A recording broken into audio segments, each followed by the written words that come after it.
Madam शुरुआत किया जाए।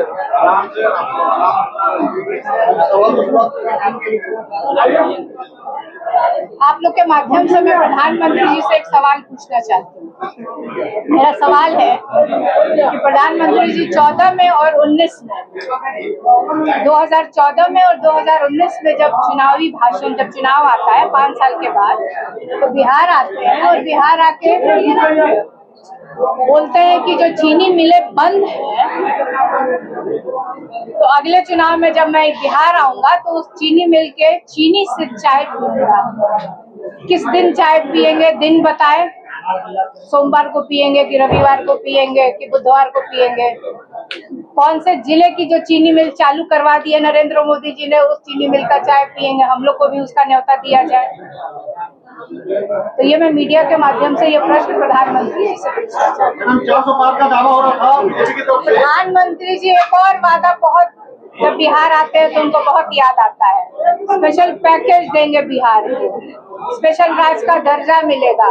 कब मिलेगा, साल बताएंगे, तारीख बताएंगे, समय बताएंगे क्या प्रधानमंत्री?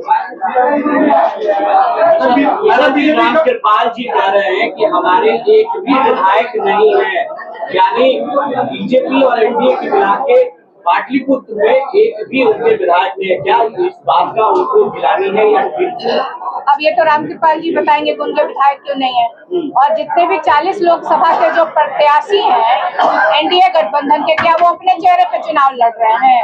वो तो नरेंद्र मोदी के चेहरे पे चुनाव लड़ रहे हैं। तो देखा जाए तो एक तरह से सांसद भी नहीं है।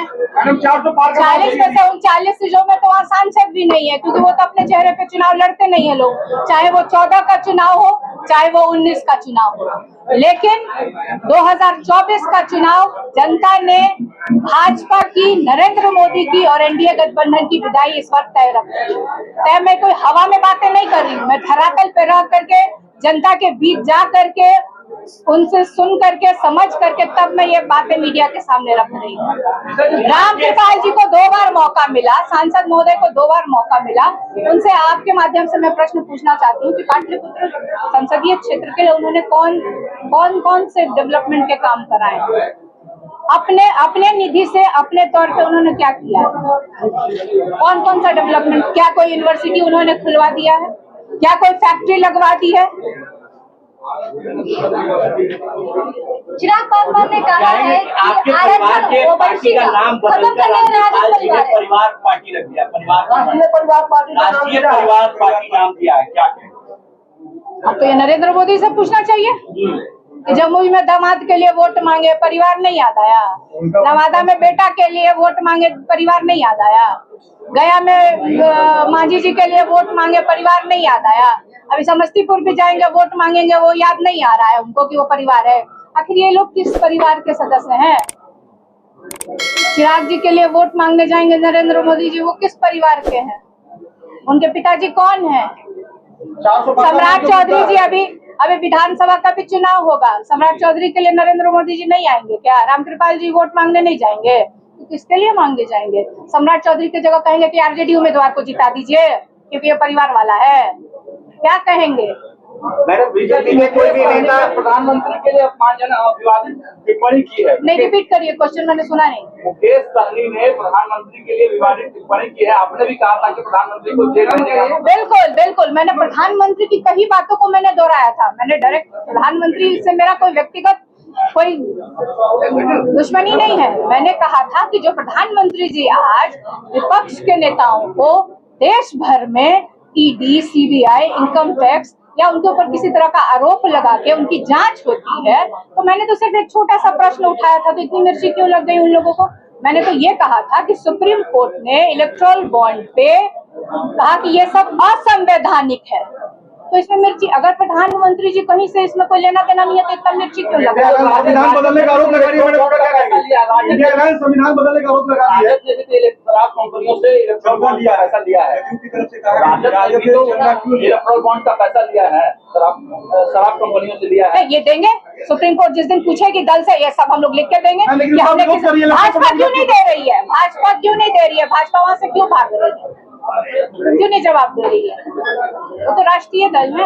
हमसे जब इलेक्शन कमीशन द्वारा पूछा जाएगा कि हमने किस किस से चंदा लिया, हम सारा उस इलेक्शन कमीशन के सामने या सुप्रीम कोर्ट के सामने हम लोग प्रस्तुत कर देंगे। मैडम, एनडीए के कोई भी नेता बिहार में आते हैं तो लालू परिवार पर ही हमलावर होते हैं। लालू परिवार से कितना उन्हें डर है?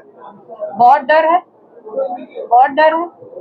और सुनिए ना, ये देश का चुनाव है, प्रधानमंत्री जी जरा भी नहीं सोचते हैं ये देश का चुनाव है, लालू परिवार का चुनाव नहीं है, ये भारत का चुनाव है और ये मुद्दों का चुनाव होना चाहिए। और यहाँ पे प्रधानमंत्री के पास कोई मुद्दा नहीं। क्या वो बेरोजगारी पे बोल रहे हैं? क्या वो महंगाई पे बोल रहे हैं? क्या वो किसानों के मुद्दे पे बोल रहे हैं कि उनकी आय कब दुगनी करेंगे, कौन से साल में करेंगे, एमएसपी कब लागू करेंगे? लेकिन नीता जी, प्रधानमंत्री का उम्मीदवार कोई चेहरा तो नहीं है ना आपके पास? वो कह रहे हैं आपकी सरकार बनेगी तो एक एक साल सबको हम तय कर लेंगे। हमारी यूपीए की गवर्नमेंट पहले भी हम लोग सब लोग मिलकर गए थे, आपकी जेल में है, हम लोग कर लेंगे। यही तो मैंने कहा था कि हमारी भी सरकार होगी, जितने तरह का आरोप लग रहा है हम लोग भी जांच कराएंगे, फिर सब लोग जेल संविधान बदलने जाएंगे। की बात कही जा रही है मैम। मैं नहीं कह रही हूँ, ये भाजपा के नेता के वीडियो वायरल हो रहे हैं, ये हम नहीं कह रहे हैं। ये भाजपा के नेता का ही वीडियो वायरल हो रहा है और वो कह रहे हैं कि उनको 400 पार चाहिए क्योंकि वो संविधान में संशोधन करना कांग्रेस के चाहते हैं। राज में भी 400 पार हुआ था, लेकिन संविधान को नहीं पता क्या, तो ये आरोप क्यों लगाया जा रहा है? उस समय कांग्रेस के नेता का वीडियो वायरल नहीं होता था, अभी भाजपा के नेताओं का वीडियो वायरल हो रहा बोलते हुए। इलेक्ट्रॉल बॉन्ड का विरोध किया जा रहा है विपक्ष द्वारा, इलेक्ट्रॉल बॉन्ड को लेकर हम विरोध नहीं कर रहे हैं, हम सिर्फ सुप्रीम कोर्ट की टिप्पणी को उठा करके हम लोग बातें कर रहे हैं। बिहार में पिछले बार मैम खाता नहीं खुला था, सिर्फ एक सीट आई थी, महागठबंधन कोई भाजपा का भी बहुत बार खाता नहीं खुला है, खुला ना। आप देख रहे हैं आरएन न्यूज, हमेशा आपके साथ।